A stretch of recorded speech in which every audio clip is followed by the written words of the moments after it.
Good morning everyone. So today we are going to learn how to write a report. So before we learn the format of a report, let's try to understand what a report is.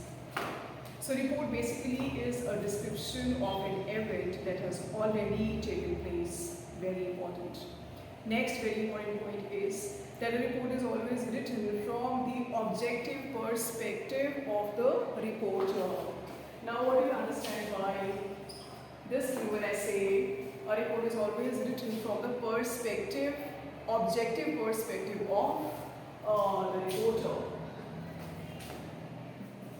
Let's try to understand. Now this word objective plays a very important role.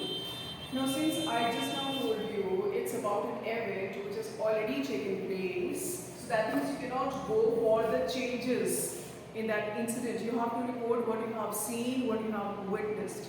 The little meaning of the word objective is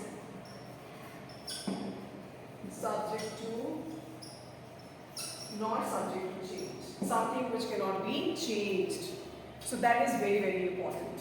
Now, in class 12 you have two main kinds of reports. One is report that we write for newspapers, and other one that we write for the school magazine. School magazine.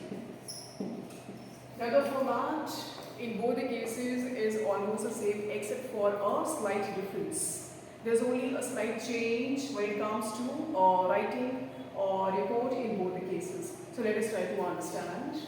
If I talk about first category, when you are writing a report for the newspaper, so let's learn what is the format.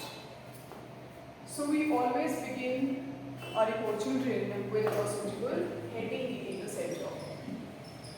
We always begin a report with a suitable heading in the center. Now this heading has to be appropriate, very important.